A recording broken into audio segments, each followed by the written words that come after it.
Maintenant? Oui. Je m'entends. Il n'y a pas de salutation de l'Assemblée de UNV. Ça fait peut-être pas loin de 15 d'années. Je pense que je me souviens même plus à quelle année on a commencé. Ah oui, c'est en 97, je me souviens bien. On a commencé à vous aider.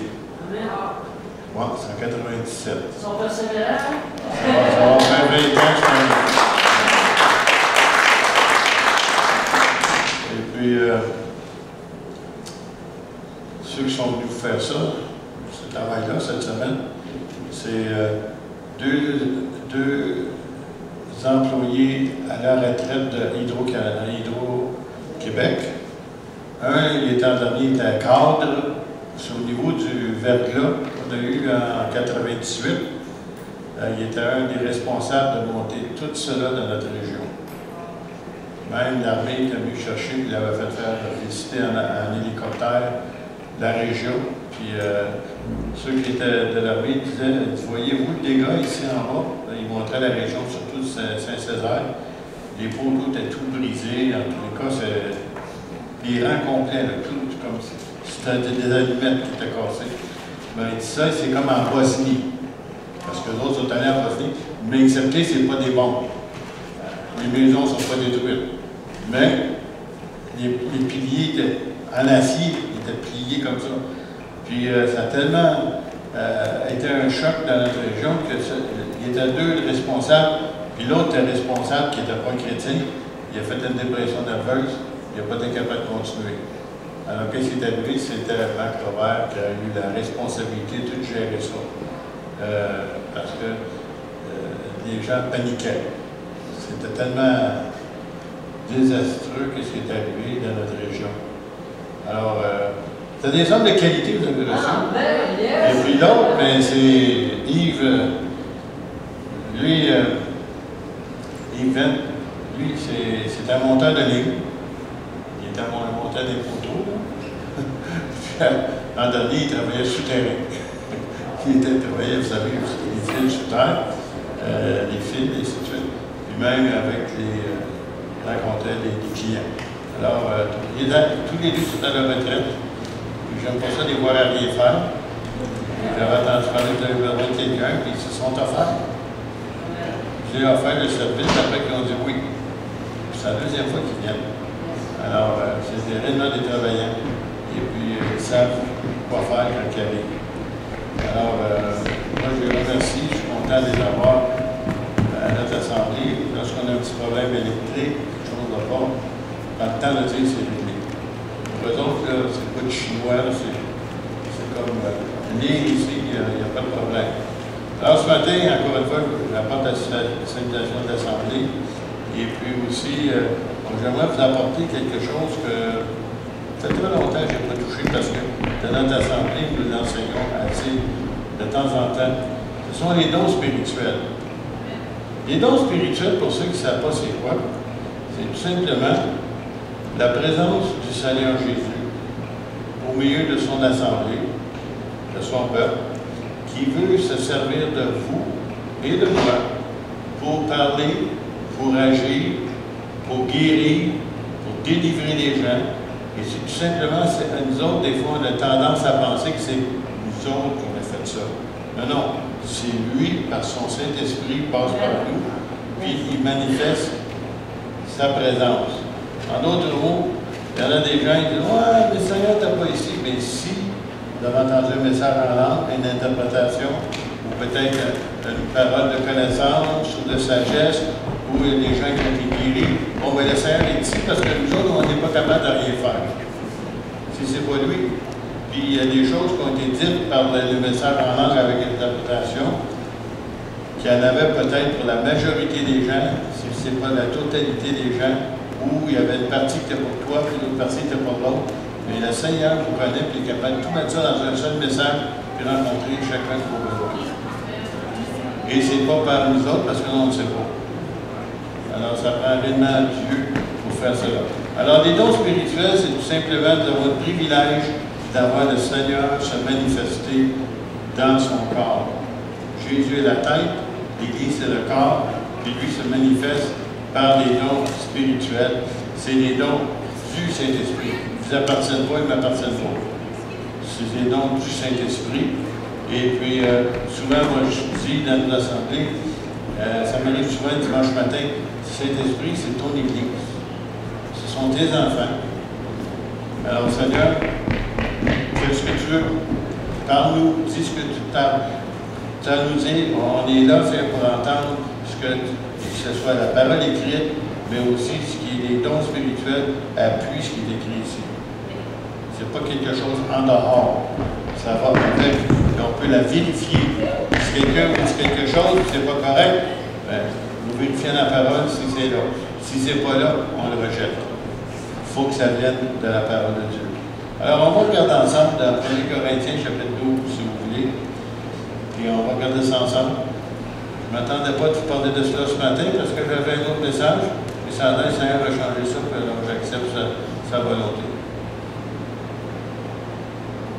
Pour ce qui concerne les dons spirituels. Le mot spirituel veut dire c'est le Saint-Esprit. Je ne veux pas, frère, et moi je rajoute et sœurs, parce que dans ce temps-là, il parlait toujours aux hommes, que vous soyez dans l'ignorance. Alors, des gens disent, ah, je ne sais pas trop. Attendez, je ne sais pas trop, mais il t'a dit ici, il n'y a pas de ça dans l'ignorance. Vous savez, lorsque vous étiez païen, ça veut dire, lorsqu'on ne connaissait pas le Seigneur, vous vous laissiez entraîner vers des idoles muettes, selon que vous étiez conduits.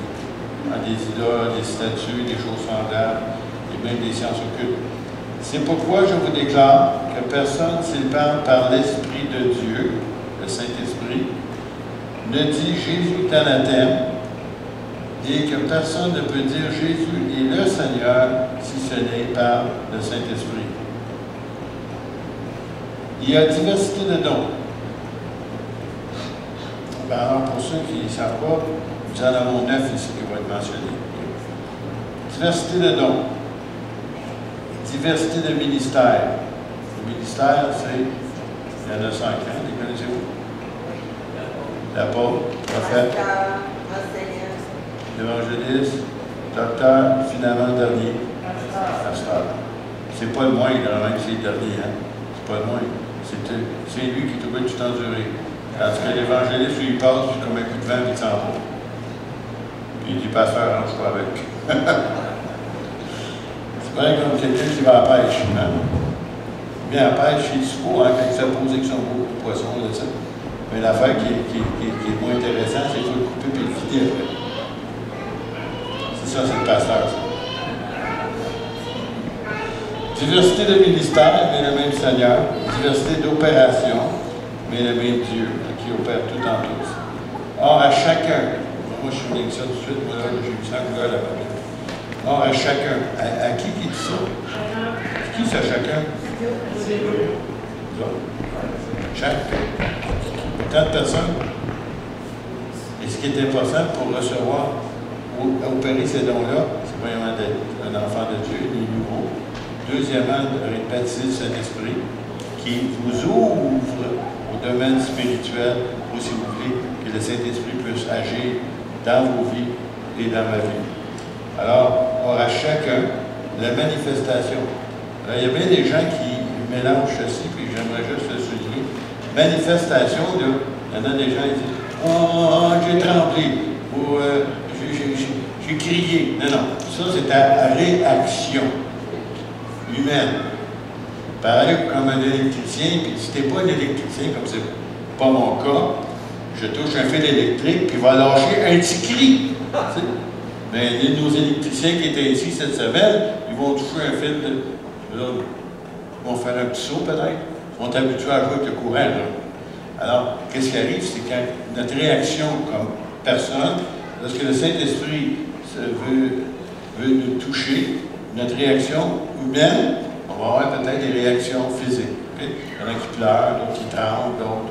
Il y en a même des gens qui tombent par terre des fois. C'est tout simplement parce que le Saint-Esprit les a touchés. Mais ça, c'est pas la manifestation, ça. Ça, c'est ta réaction.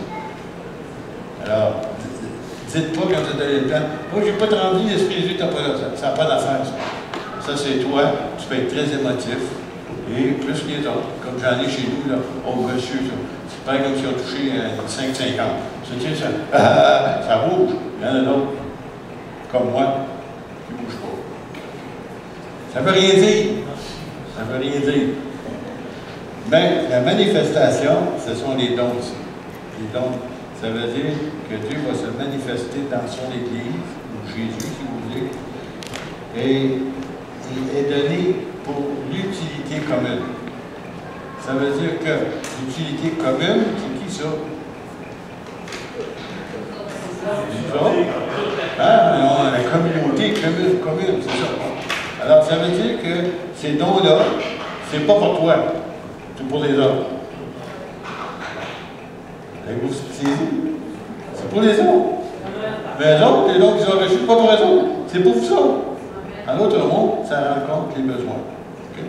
Il y a des choses que le Saint-Esprit sait, que vous savez, que personne d'autre ne sait, puis le Saint-Esprit arrive et met le doigt dessus, et vous pensez que tout le monde le sait. Personne ne le sait. Le Saint-Esprit, c'est un monsieur. Il va vous décrire ça assez clair que vous voulez savoir c'est vous, mais personne d'autre le sait. Puis ça répond exactement à votre besoin. Amen. Alors, ici à chacun, la manifestation de l'Esprit est donnée. Ça veut dire que chacun d'entre vous, vous n'avez pas de raison de ne pas vouloir de recevoir ou de manifester les dons spirituels. Il y en a des gens, dans notre assemblée, c'est pareil. Il y en a des gens que je peux probablement les compter sur elles-mêmes. Les gens qui vont laisser cet esprit agir parce que les autres, ils ont peur. Ils sont craintifs. Ils pensent que ça prend monsieur ou madame ou un autre pour la faire. Non, non. Dieu veut servir de chacun d'entre nous. Si on le désire, il faut aspirer. Avez-vous des aspirateurs chez vous? Quand tu passes, il y a un peu de saleté, là, puis c'est une bonne Dyson, là, entre autres, là, anciennement on disait Electrolux. Tu passes ça, oups, et des fois, des guenilles vont rentrer là-dedans. Il faut arracher ça, parce que c'est aspiré. Si tu n'aspires pas, tu n'auras pas.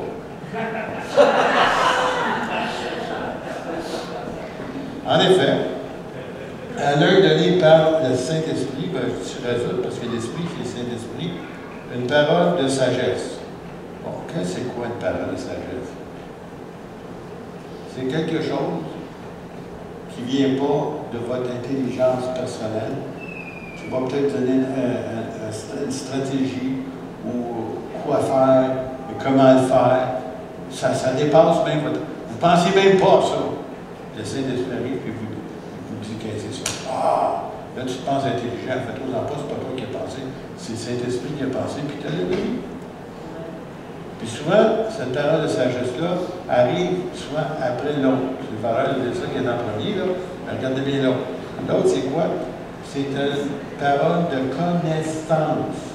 Connaissance, c'est une connaissance pas intellectuelle, que toi tu as, que j'ai, mais que Dieu sait, connaît une chose. Puis après ça, il te le révèle. Comme nous, à notre église, souvent, le dimanche matin, il y a une personne en particulier, ça me rassure qu'il y ait plus, là, mais il y en a une en particulier, il y a une facilité avec les paroles de connaissance. Parfois, des fois, il va dire, mais ça me montre qu'il y a une personne en matin, comme, regardez bien ça, ce qu'on vous dit, il dit, quelque chose dans son œil, c'est comme s'il y avait un trou dans son œil. Il y a quelqu'un qui a un trou dans son œil ici. Tu sais, là, je ne savais pas, moi, là. Le Saint-Esprit savait. Comme de fait, c'était un audiaque qui avait un petit trou dans son œil. Puis le Seigneur, il a révélé qu'il était plein de trous. Il y a des choses comme ça, c'est une parole de connaissance qui vient de lui. Et d'autres, on ne sait pas.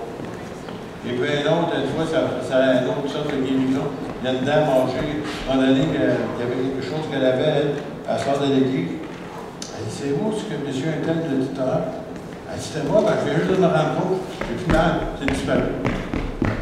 C'est l'esprit de fait, c'est ensemble, il dit, tu sais, 5 personnes imposées, mais il y a une parole de connaissance. Puis souvent, la parole de connaissance est suivie par la parole de sagesse.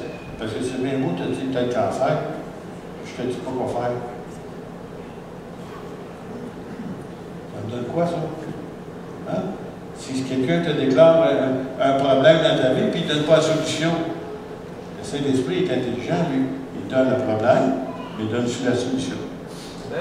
Alors, la parole de connaissance et la parole de sagesse.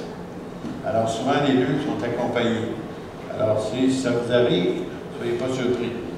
En effet, elle a donné, hein? Après ça, il dit, à un autre, la foi. Donc, je dois souligner ça parce que chacun d'entre nous, si on est sauvé, si on a accepté Jésus comme notre sauveur personnel, on est sauvé, c'était par la foi que c'était fait. Mais ce n'est pas de ça qu'il parle ici. Il parle du don de la foi. Le don de la foi, c'est le Seigneur vous met dans votre cœur quelque chose qui est normalement impossible. Financièrement impossible. Vous ne pouvez pas y arriver, mais il y a une certitude qui vient dans ton cœur. C'est ça que tu dois faire. C'est ça. Puis tu le sais, que tu le sais. C'est plus fort que juste ton intelligence. Hein. Ça vient réellement de la part de Dieu. Puis après ça, bien, tout simplement, c'est une question d'oublier. Alors, c'est une parole de foi. Alors, un autre, le même esprit, par le même esprit, un don de des guérisons. Il va marquer ici, il dit des pluriel. Ça veut dire qu'il y a plusieurs dons. Un peut avoir une facilité à prier pour des gens pour une telle condition. Moi, j'avais des gens, des fois, qui c'était des problèmes de dos. Il y avait plus une grande facilité à prier pour des problèmes de dos. Un autre, c'est peut-être des cancers. Le Saint-Esprit se sert d'hommes et de femmes normales, comme vous et moi. Il n'y a pas de super-homme. Il n'y a pas de Superman, Superwoman. Non, non, non. C'est des hommes et des femmes dans l'Église que Dieu veut servir s'il désire le servir. S'il désire être un moyen de bénédiction dans l'Église. Et il y a une dame, nous, à un moment donné, je priais pour des gens, puis j'essaie des fois de les faire sortir de coquille, là, comme on dit, là. Et puis je leur dis, mais il y a quelqu'un ici qui ressent ça, il y a un autre qui est là matin. Oui, putain, c'est d'abord. Je prie pour cette personne-là. Moi, je peux prier pour. Mais si le Seigneur veut servir de l'autre, c'est à lui de le faire. Parce que Dieu veut servir de chacun de nous. Si on est disponible, si on aspire, si on désire les dons de l'Esprit. Et c'est tout simplement le Seigneur Jésus, dans son Église, qui sert son peuple. Il vient par sa présence, par son Saint-Esprit, se manifester. Un autre, par le même esprit, un autre, le don de guérison, j'ai mentionné, un autre, le don d'opérer des miracles. Ça n'arrive pas trop souvent, mais Dieu veut le faire plus souvent. Parce qu'il faut que les gens aient la foi pour vraiment aspirer, mais aussi, Seigneur, donne-moi, si c'est ça que tu veux, de le faire. Vous seriez surpris ce que Dieu peut faire entre les mains de ses enfants. Parce qu'il veut le faire. C'est lui qui le désire. C'est pour ça qu'il est écrit. S'il ne l'avait pas dit, ça n'arriverait pas. Mais le Seigneur veut servir de vous et de moi, puis il aimerait que le Saint-Esprit puisse avoir libre cours dans ta vie et dans son Église. Pas mon Église. Son Église. Et chacun d'entre nous, nous avons été rachetés à un très grand prix. Et c'est pour ça que le Seigneur veut se manifester dans son Église. Alors, rapidement, parce que je ne veux pas tout prendre le temps, un autre, il dit la prophétie. La prophétie, là, c'est pas dire ce qu'on a fait dans le livre de l'ordre, dans l'ordre de livre, non, non. La prophétie ici, c'est tout simplement d'encourager les jeunes. Exhorter, c'est ça que ça veut dire. L'autre, c'est quoi? Ça fait exhorter, édifier. Il y a trois choses à faire. Ah, vous avez vu, hein? Encourager. Oui, mais exhorter, c'est ça, encourager. C'est ça que ça veut dire. Il y en a des. Exhorter. Édifier, je l'ai dit. Consoler. Il y en a des gens qui pensent que quand le Saint-Esprit agit, je vais vous chianer. Ben oui, parce qu'il y avait une dame dans notre église, elle vient plus chez nous. Merci Seigneur, elle a béni notre église. Elle avait d'autres d'exhorter le monde. Écoutez bien ce qu'on va vous dire. Elle avait d'autres de chicaner le monde. Quand je lui ai dit que c'était pas ça que ça voulait dire, elle était toute déçue. Elle venait de perdre son ministère. Exhorter, ça veut dire encourager. Le Seigneur, oui, il peut nous réprimander, mais il le fait souvent par les dons spirituels, dans l'Église, et c'est général, et souvent on ne sait même pas c'est pour qui. Mais quand c'est fait comme ça, on le sait quand c'est pour nous autres. Il n'y a pas besoin de nous dire notre nom, on le sait que c'est pour nous autres. Alors, le don de prophétie, après ça, il dit un autre, le don de discerner des esprits.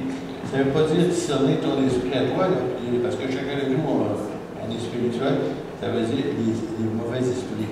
C'est un mauvais esprit qui est manifesté dans une vie de quelqu'un, le Saint-Esprit va vous le révéler. Et puis, on est capable de discerner, le Seigneur, par son Saint-Esprit, nous aide à discerner c'est quoi le problème. Après ça, on est capable de chasser et de libérer ces gens-là qui sont pris ces méchants penchements-là. Le Seigneur est capable de les délivrer. Un autre, la diversité des langues. Diversité des langues, c'est un peu comme ce matin, on a entendu par des langues étrangères, que je ne parle pas, que je n'ai jamais parlé, que je ne sais même pas ce que je disais. C'est étrange, hein? Le Seigneur nous parle dans une langue qu'on ne connaît pas. Mais ce qui est merveilleux, c'est qu'il donne aussi l'interprétation des langues. Par quelqu'un qui sait rien, qu'est-ce que l'autre a dit? Deux choses complètement miraculeuses. Et puis, des fois, il peut y avoir des gens qui parlent ce dialecte-là, ou cette langue-là qui était dite.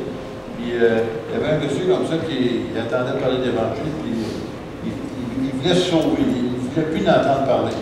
Alors, il s'était rendu en Californie, il était loin de chez eux, hein? Je pense que c'est un Canadien, si je me souviens bien. Il est rendu là-bas, il est allé à l'église là-bas, et encore une fois, le Saint-Esprit agissait là-bas. Puis le Saint-Esprit, il a parlé dans sa langue à lui, exactement de la situation. Je ne suis plus capable de me sauver. Le Saint-Esprit poursuit. Il était capable de le réveiller même dans un autre pays, dans un autre État, dans un autre, complètement un autre contexte. Le Saint-Esprit est cherché là. Le Saint-Esprit connaît ton adresse, hein? Puis il connaît ton numéro de téléphone, puis il un courriel ici aussi, c'est quoi. Dans lui, il peut aller te déranger, il peut te donner des visions s'il veut. Il ne te lâchera pas. Quand il décide quelque chose, j'en sais quelque chose. Moi, il ne m'a pas lâché. Je ne voulais même pas aller à l'Institut public, je ne voulais même pas rentrer au ministère. Il m'a poussé chasser.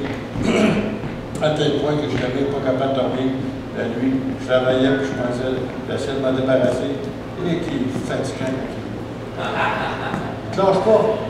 Jusqu'à temps que. Oui, Seigneur. Finalement, pour ça prend du temps des fois. Hein? Et puis, là, je suis rendu à l'exercice des langues, et un autre, bien entendu, l'interprétation des langues. Alors, si vous ne savez pas ce que c'est, alors quand ça va vous arriver, les langues, alors, soit que vous désirez avoir l'interprétation s'il n'y a pas personne. S'il n'y a pas personne, vous êtes obligé de ne pas donner parce que les gens ne comprendront rien. Ils vont dire, ah, il parle bien le chinois, je ne sais pas ce qu'il dit. Alors, tu n'as rien donné. Mais s'il y a quelqu'un qui est capable, par le don du Saint-Esprit, révéler ce qui a été dit, alors ça va bénéficier l'Église et vous allez être édifiés par cela. Un seul et même esprit opère toutes ces choses, les distribuant à chacun en particulier. Attends, je ne peux plus faire ça tranquillement parce que les gens, les personnes ne comprennent pas. Un seul et même esprit opère toutes ces choses, les distribuant à chacun en particulier comme il veut. C'est clair? Des fois, quand on y vite, on ne saisit pas tout. T'sais. Quand on le relit, regardons ça, c'est lui qui les distribue, puis à chacun. Il veut le faire, il aimerait ça que tout le monde, en particulier, comme il veut.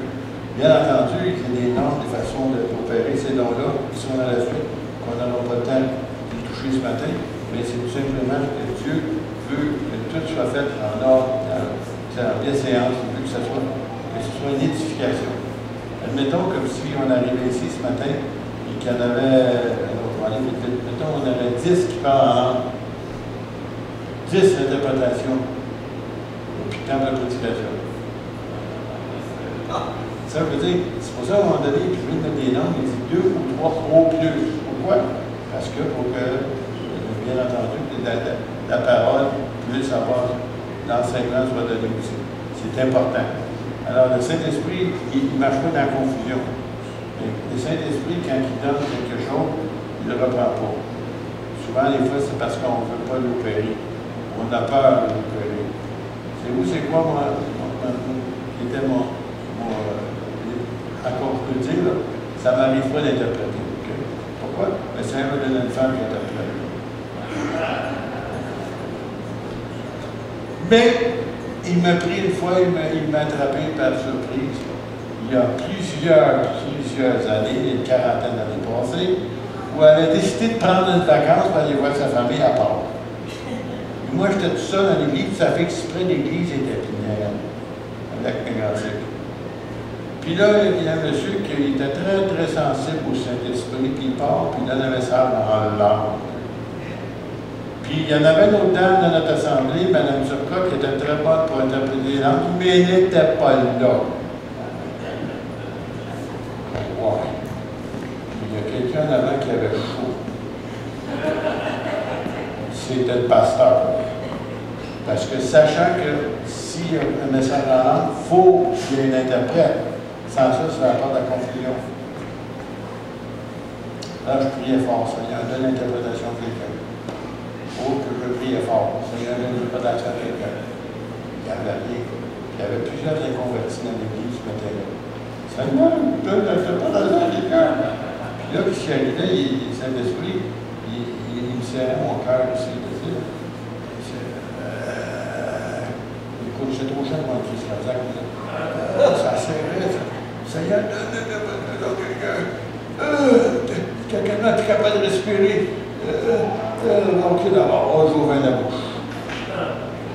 J'avais le choix quand je remonte. Tu sais, le Seigneur, quand il serre fort, lui.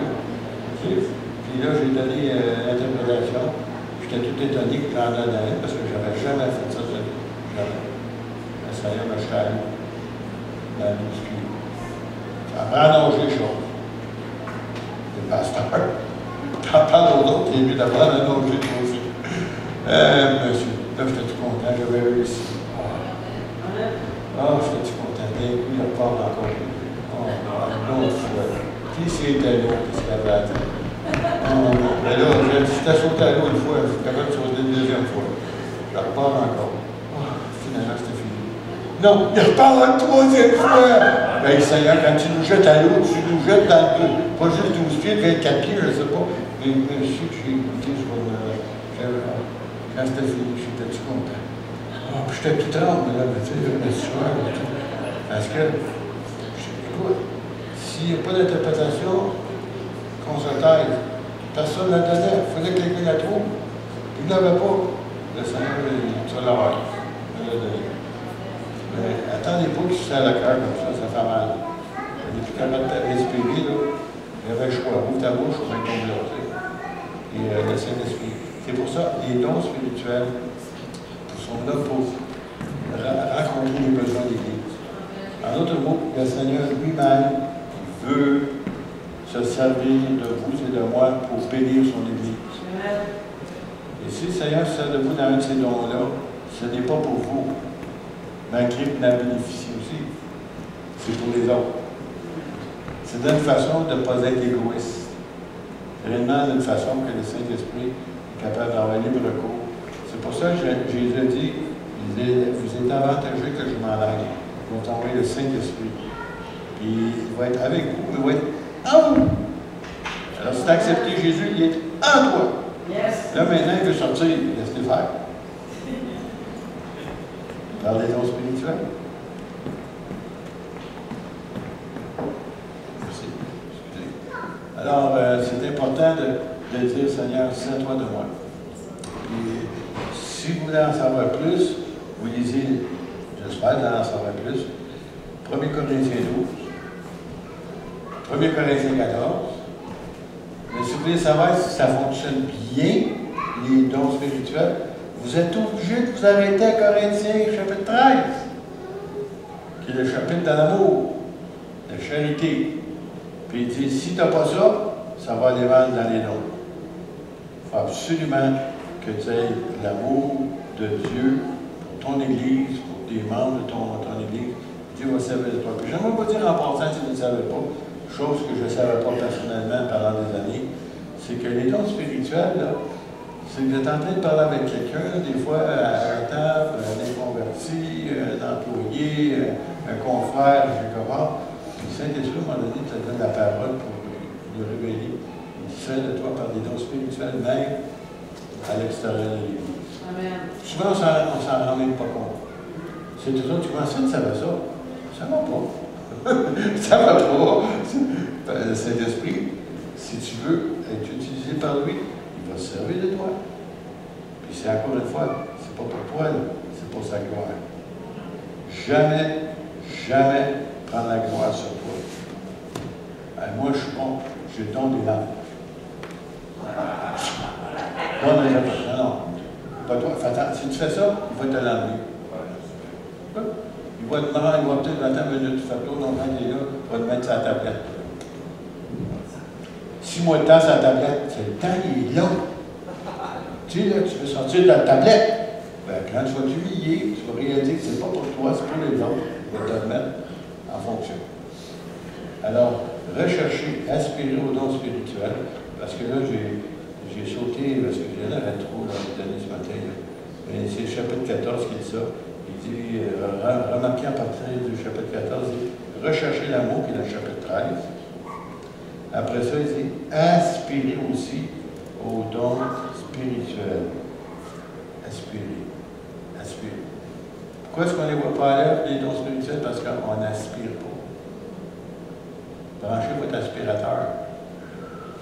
Vous allez voir que le Seigneur veut juste faire ça. C'est désir, c'est son désir. Il veut bénir son peuple. Il veut révéler des choses. Imagine-toi s'il y a des gens qui arrivent ici, des inconvertis, ou des gens peut-être évangéliques, mais qui ne sont pas habitués aux dons spirituels, au baptême Saint-Esprit, et ainsi de suite. Ils arrivent ici, à un moment donné, vous avez une parole, puis vous les décrivez exactement comme ils sont. Comme c'est arrivé une fois, il y avait un monsieur qui est arrivé à notre assemblée à Courcelles. Il parlait justement avec son beau-frère, il demeurait à la Guadeloupe, puis il parlait des choses. Il dit, écoute, il dit, attends, on s'en va à l'assemblée. Il dit, attends, il dit, à l'assemblée, il dit, le Seigneur va te répondre à tes questions. OK. Il n'a pas pu poser ses questions. Il n'y a pas de l'argent. Alors, il arrive à l'assemblée, puis c'était pas une grande salle, c'était une maison avec un sous-sol qu'on avait à l'assemblée dans le sous-sol. Puis notre tribune était peut-être ça là, maximum. Et puis le premier banc, comme je suis ici, le premier banc, je pense qu'il était peut-être là. Le deuxième banc, il était en arrière. Alors le monsieur, il était dans le deuxième banc. Puis à un moment donné, il y a eu une parole, il y a eu un message en langue, il y a eu une prophétie, une interprétation. Puis à un moment donné, à la fin, j'arrive, il dit, bon, j'ai dit, est-ce qu'il y a quelqu'un un mot de témoignage ce matin? Ce matin, moi. Et puis là, il se lève en pleurant. Je ne connaissais pas, je ne l'avais jamais vu. C'est le beau-frère du monsieur. Puis il dit, il pleurait, puis il dit, je suis rentré ici, j'avais une foule de questions, j'avais préparé tout ça. Le Seigneur, ils ont tous répondu, puis il pleurait, il arrêtait pas de travailler. En tout cas, il ne pouvait pas pleurer, il broyait, là, tu sais. Il pleurait tellement. Puis il dit, je suis sauvé! Je n'ai pas fait d'appel au salut. Je n'ai pas demandé si tu acceptais le Seigneur. Le Seigneur, il a tout dévoilé ça. Il a ouvert ça, il a tout répondu, il n'y a plus rien à faire sauf dire oui, Jésus. Amen. Les dons spirituels, il y en a combien de fois des gens comme ça, ils arrivent et disent, qui vous êtes ça? Ils sont ça, on ne savait pas. Le Saint-Esprit révèle les choses. Imaginez-vous, quelqu'un qui ici, qui ne connaît pas le Seigneur, ou qui n'est pas ouvert au bain, que ce soit quelqu'un d'évangélique, mais qui ne connaît pas les dons spirituels, il arrive ici, puis le Saint-Esprit lui révèle des choses comme ça. Là, les pensées, il sait là, que Dieu est dans la place. Il n'y a plus de question si Dieu est là. Il sait qu'il est là. Puis à un moment donné, comme je l'ai dit, comme ce monsieur-là, il s'est converti tout de suite là devant nous autres sans qu'on fasse rien. Alors le Saint-Esprit, c'est lui qui fait le travail. Et puis les dons de guérison qu'on a mentionnés tout à l'heure, et la foi, et ainsi de suite. Alors le Seigneur rajoute ça pour que ça prouve que Dieu est au milieu de vous autres. Quand une personne rentre ici pour la première fois, vous priez pour elle, elle va participer et guérir. Elle sait qu'elle a été guérie. Puis elle sait que vous avez prié pour elle au nom de Jésus. C'est Jésus, pas toi, Jésus qui l'a guéri. Et puis à part de là, elle commence à s'ouvrir son esprit. C'est quelque chose de merveilleux si seulement on veut s'en servir et qu'on veut ouvrir. Ouvrez-vous au Saint-Esprit. Demandez-lui d'agir dans votre vie. Soyez disponibles. Le Seigneur, tout ce qu'il cherche, là, c'est disponibilité. Tu sais, il ne peut pas rentrer dans une maison qu'il ne veut pas qu'il rentre. Non. C'est Seigneur, je veux que tu te serves de moi. Je veux, Seigneur, bénir ton Église. Je veux bénir ton peuple. Je veux bénir les gens qui vont rentrer ici. Parce que ces gens-là vont sortir d'ailleurs l'Église plus loin. Ces gens-là vont dire Dieu est réel au milieu de l'autre. Ce n'est pas une religion. Ils vont réaliser que Dieu est au milieu de l'autre. C'est ça que le peuple cherche. C'est ça que les gens cherchent. Pourquoi est-ce que les gens cherchent les 10 heures de bonne aventure, les séances, les affaires diaboliques? Pourquoi? Parce qu'ils cherchent le surnaturel. Puis le surnaturel est dans l'Église. Il est dans l'Église. On va aller plus loin. On va vous dire ça, on va vous demander de le dire. Okay? Il est en moi. Il est en moi. Le Saint-Esprit est en vous. Alors, toutes les possibilités là, c'est seulement vous voulez. Amen. Seigneur, bénis ton peuple, Seigneur, aide-le à saisir cette grande vérité, Seigneur, que le Saint-Esprit va agir dans son Église, dans nos vies. Et Seigneur, pardonne-nous, Seigneur, si nous avons déjoué par le passé. Et Seigneur, rends-nous obéissants. Laisse ton Saint-Esprit agir, Seigneur. Laisse-les agir. Nous le désirons, nous voulons aspirer, Seigneur, afin que nous puissions voir ta gloire. Amen. Amen. Moi, à un moment donné, je veux vous dire ça dans mon petit témoignage personnel. Quand je suis allé à l'Institut biblique, il y avait quelque chose qui semblait, je ne sais pas pourquoi, mais en tout cas, c'était pas trop enseigné, les dons spirituels. Alors, j'étais dans le ministère, je connaissais la prophétie, je connaissais les langues, l'interprétation, je pensais qu'il y en avait pas d'autre. Hey, je suis pasteur, voilà, là. À un moment donné, je lis un livre d'un écrivain, d'un chanteur bien connu, qui était baptisé dans l'esprit, puis il racontait sur les dons spirituels. Puis il expliquait, lui, dans le moyen qu'il expliquait, là, ça m'a porté à rechercher davantage. Et tout à coup, j'ai réalisé quelque chose. J'avais opéré les 9 dons sans savoir que c'était ça que j'avais opéré. Hein? Quelque chose, ça, là, hein? Tu ne sais même pas qu'est-ce que tu as. Là, il était, ah ben ça. On a prié, on a chassé les démons, le Seigneur a donné le discernement dans les choses. Tu vois, il faut des choses. Ah ben, même si on ne savait pas, le Seigneur, je ne savais pas occupé de ça. Ça fait une autre pareil. Après ça, ben là, j'appréciais bien plus, je savais c'était quoi, là, tu sais. Avant ça, ça va pas. Juste en passant. Et je donne la place maintenant, on fait le Saint-Saint. C'est des personnes assignées, comment ça fonctionne?